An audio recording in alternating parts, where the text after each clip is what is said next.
And now let's hear from a truly great American, David Walker. He was the Chief Comptroller of the United States. He ran the GAO, the General Accounting Office, when he began, but he changed it to the Government Accountability Office. And there was a message there from David Walker.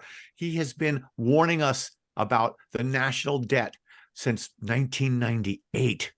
And what must it be like for David to be warning us, and now finally look where we are. So thank you, David Walker. And tell us what you've been up to lately and what you're thinking about $33 trillion in U.S. debt. Well, Dennis, thanks for the opportunity to be with you. Good to see you again. I'm working on three things. Number one, I'm working on trying to get a statutory fiscal sustainability commission that will engage the American people with the facts, the truth, the tough choices about where we are and what needs to be done to put our finances in order. And the good news on that is both the Problem Solvers Caucus, as well as the Speaker, as well as others, are now coming to the realization that we need something like that. Secondly, I'm also working on trying to get a constitutional amendment that will limit how much debt as a percentage of the economy the country can take on, similar to what Switzerland did back a number of years ago and what many other countries do. And the good news on that is in 1979 through 1998, we had enough states file applications for a convention of states to propose a fiscal responsibility amendment. Congress never did anything. And now we have a couple of states that are willing to file suit against the Congress to force a decision by the Supreme Court. And the third thing that I'm working on is the Pentagon is an A on fighting and winning armed conflicts and deferring and trying to avoid conflicts, but it's a D on economy, efficiency, and effectiveness. And I'm working on an effort to try to achieve some structural changes in the Pentagon in order to try to improve economy, efficiency, and effectiveness so we can allocate more resources to the warfighter and less resources to overhead. Now, David, that is most impressive. Let me zoom up on number two, the constitutional amendment that would limit, did you say the deficit or the national debt as percentage? And what would that percentage be? What should it be? Well, ideally, we'd like to have it down at about 60% of GDP, which is the target for the European countries. We are already over 100% of GDP if you just count debt held by the public.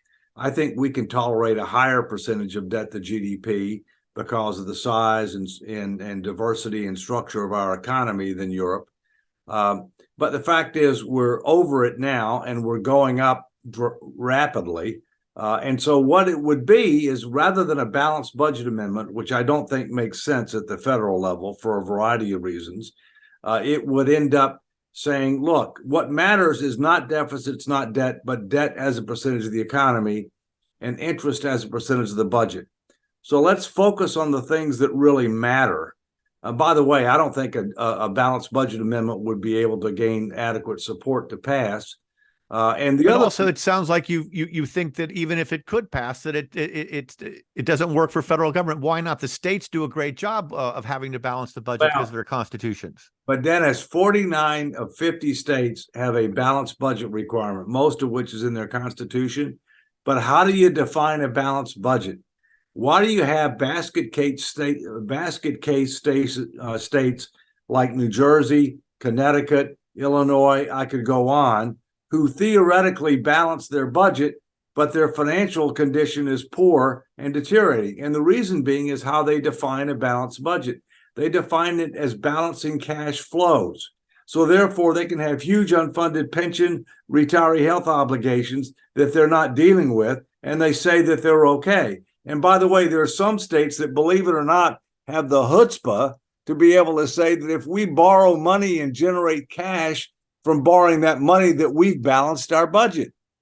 Try that down at your bank. Oh, man. Okay. So never mind the balanced budget amendment. And by the way, now this is a fire hose of information here from David Walker, our former U.S. General Government Accountability Office Chief. But let me set up some scope and numbers for you, folks. Let's think about this. In the year 2000, the U.S. government had less than $10 trillion in total debt. By 2023, it had more than tripled to $33 trillion. And that was 126% of the U.S. debt by the time we were in the middle of COVID. And you don't want it to be, like he says, it should be around 60%. And the problem here, guys, is it's sucking up all the growth in the economy. If the government is consuming so much, and by the way, our interest payments on this debt, we're at only $350 billion a year or so for the better part of 10 years because of zero interest rates and low interest. But now the interest we have to pay on our swelling debt because of the higher interest rates, because of the Fed, it's now up to over $1 trillion a year, isn't it, David? Right. And what do you get for interest? Nothing. Nothing. And yet, so that's an additional $1 trillion deficit on top of deficits. And it used to be $1 trillion in a year. A deficit, by the way, definition easiest is we spent $1 trillion more than we took in. And it used to be that was a big deal. But now I believe the annual deficit has been at $2 trillion, hasn't it? It's approaching 2 trillion. And the problem is not where we've been, not where we are, it's where we're headed. We're headed to third world nation status. There's a large and growing structural deficit. You know, the difference between the revenues and the expenditures. The fastest growing expense in the federal budget is interest, for which we get nothing. The second fastest growing expense is healthcare. We already spend a lot more as a percentage of our GDP than other nations, and we get below average results.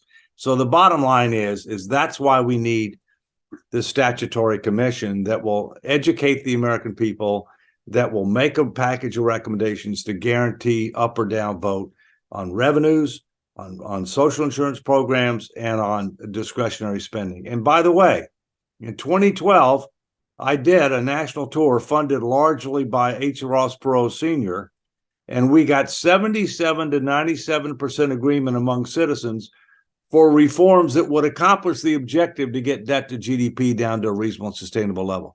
You had solutions to offer Congress that the people said they like. Yes. And what happened? Nothing, because the Congress is a lag indicator, because we have too many career politicians that are focused on keeping their job. We have too many people focused on living for today rather than creating a better tomorrow. And the so-called Simpson-Bowles Commission that existed in 2010 wasn't statutory, didn't have the right composition, didn't engage the American people, didn't have a guaranteed vote requirement. And so we need to learn from the good work that they did and make sure that the next time we go at this, which is hopefully very soon, that we will learn those lessons and make appropriate adjustments.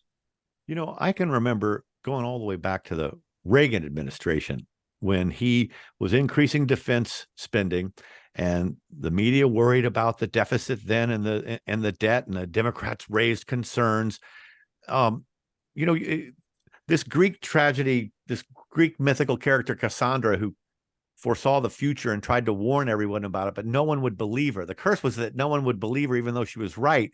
And I feel that kind of applies to you. Why has it been so impossible for all of your efforts in all of these years?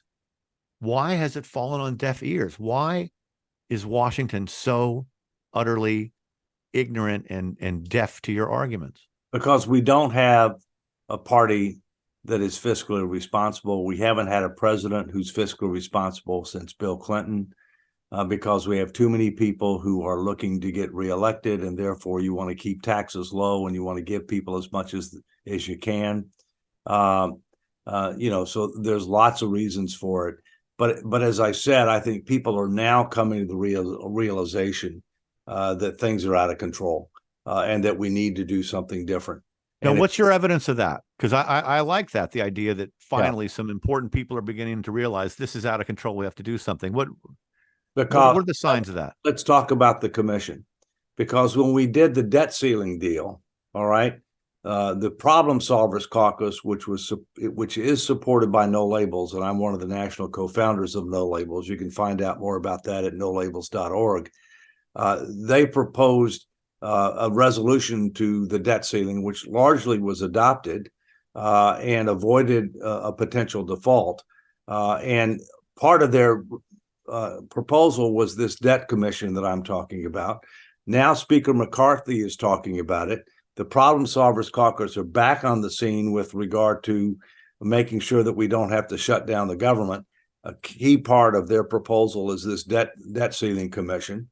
The chairman of the Budget Committee, Jody Arrington, in the House, has said that this has got to be something that we need to do because it's unrealistic if you expect the Congress to be able to make these tough choices in the regular order. It's just not going to happen in a piecemeal fashion. So that's good news. I mean, that's good news. Now, it's interesting that you link this so much to the spending problem in that it's career politicians and they just keep wanting to get reelected. And the thing is, there's not a crisis until it's a crisis, and then it's too late, right? I mean, they can keep going and keep going because nothing's collapsed as yet, really. It's my personal view is 12 years is the right number for term limits, both for the House. Yes. Secondly, the only way you're ever going to get term limits is a convention of states to propose one or more amendments to the Constitution, not a constitutional convention, a convention of states to propose amendments. All right. This is something Mark Levin calls for all the time, a convention of states. And number one is fiscal responsibility, focusing on the GDP. All right. Number two is term limits. Number three is campaign finance reform. All right. And so there's lots of people in the Congress that say that they're for term limits or they're for fiscal responsibility or they're for getting dark money out of politics, but it'll never happen through the House and the Senate passing a proposed amendment with 2/3 of the votes. The only way it's going to happen is for the states to assert their rights under Article 5 of the Constitution, and that's what I'm involved with. And you're saying this, David, because you just don't trust Congress, the Senate, and the House ever to shoot themselves in the foot on purpose and just say, I'm going to limit my own career here. They'll just never do it. So it's got to come from the states. Look, the founders were very bright people. They understood that Congress could become so out of touch and out of control, or there could be certain issues where there was a fundamental conflict of interest, like term limits, campaign finance reform, controlling federal spending and keeping our finances in order, fundamental conflict of interest, that the states needed to have the ability to assert their rights under the Constitution. And they said that if 2/3 of the states, or 34, filed applications to the Congress for a convention of states to propose one or more amendments, that the Congress shall set the date and place of the convention. Here's the frustration. Ronald Reagan, who was my first presidential appointment, largely campaigned on trying to have an amendment to the Constitution for fiscal responsibility. At the time, he called it balanced budget. Now we need something different. During his term, there were enough state applications for the Congress to call that convention, and they never did. And why did they not? Because they didn't want to call it, because they don't want to have controls on how much they can spend. All right. And so as a result, now we have states that are interested in filing suit against the Congress to force them to call this convention. And I'm involved in that effort. And we've hired a first-rate lawyer who's significant Supreme Court experience, who's drafted a complaint that ultimately would have to be decided by the Supreme Court. So stay tuned. This would be historic and unprecedented. This is quite exciting. Now, when you left in 2008, you left the GAO, I believe it was, and you started to really publicly campaign and warn us about this. Did you ever imagine that the debt would rise to $33 trillion by this time? No, I didn't. My view, Dennis, is things really spun out of control in 2003. Three things happened, and that's when I started to speak out. Three things happened in 2003 that convinced me that Congress was out of control, and it's a bipartisan problem. Number one, we had a second round of debt of tax cuts. They were supposed to pay for themselves. They didn't come close to paying for themselves, so they added to our deficits and debt. Secondly, we invaded a sovereign nation on false pretenses without declaring war for the purpose of toppling the government. That was Iraq. It cost us trillions of dollars and thousands of lives, and our son fought in Iraq. Fortunately, he's fine. And thirdly, we added prescription drugs to Medicare. It added $8 trillion in new unfunded obligations when Medicare was already underfunded $19 trillion. And so those three things happened in 1 year. And they did that without any tax or any way of No bringing in the revenue at income. all. Just No straight, revenue at all. yeah. And the next year, I modified the report on the federal government's financial statements and said, basically that we were on an irresponsible and unsustainable fiscal path, that tough choices are necessary sooner rather than later. And that remains to this day. Yes. Annual report on the U.S. government's financial statements. And it was Republican President George W. Bush in the early 2000s who was it was under his watch that these three things happened, right? That got us out of control here. That's correct, but it was a bipartisan issue. And then you remember that George W. Bush, 43, wanted to reform Social Security, which needs to be reformed. There's no question. But the problem is he forgot the second word in Social Security. It's security, not opportunity. He wanted to turn it into a defined contribution plan, and there's no way that's going to fly. So, but okay, wait. Well, there's one thing about what will fly politically, but there's another thing about what's a smart idea or not. Yeah.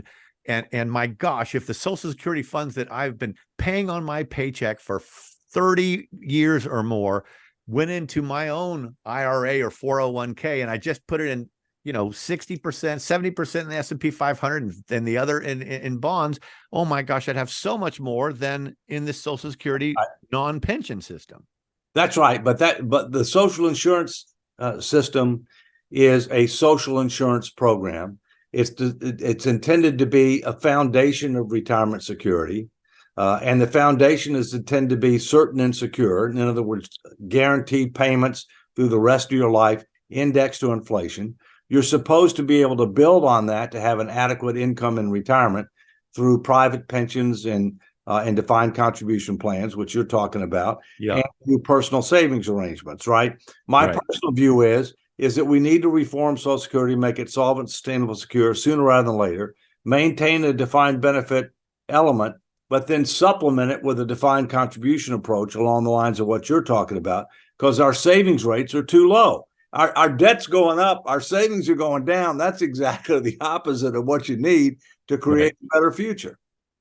Are you optimistic about your efforts in terms of getting traction to fix this, David, or are you more pessimistic than ever? Because you seem energized to me. Well, I'm always energized, Dennis. I mean, the issue is this. I told you the three things that I'm working on. There are things that are happening that give me some hope that we could end up making progress on one or more of those three things. Check back with me at the beginning of the calendar year, and we'll see what actually happens. We'll do it. Thank you so much, David Walker. What a great American. And you've given us a lot to chew on and an awful lot to think about. And I want you to have a glorious day. And I thank you so much for coming on What's Bugging Me. All right. Good to be back with you, Dennis. All the best. Ricochet. Join the conversation.